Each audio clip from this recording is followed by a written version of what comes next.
I've been exploring the Capital One Platinum secured credit card for a while now, and this video is my honest and unbiased review. I cover key features, perks, risks, fees, and real-world usability so you can clearly decide if this credit card fits your needs before applying. The card works like most secured credit cards. You place a refundable security deposit, usually starting at $200, and that becomes your credit limit.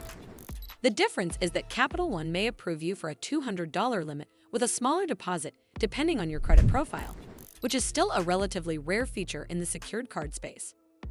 Another strong point in 2026 is the lack of an annual fee. Many beginner cards still charge one, so keeping this card open while building credit does not cost you anything extra. Capital One also reviews accounts for a possible upgrade to an unsecured card after responsible use, which means your deposit could eventually be returned without closing the account.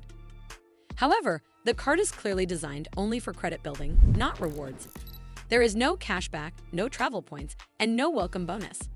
The variable APR is also high, which is typical for secured cards, but still worth mentioning if you ever carry a balance.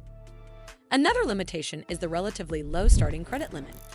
Even though deposits can sometimes be lower than the limit, the card still does not offer the flexibility or growth potential of premium credit builder products.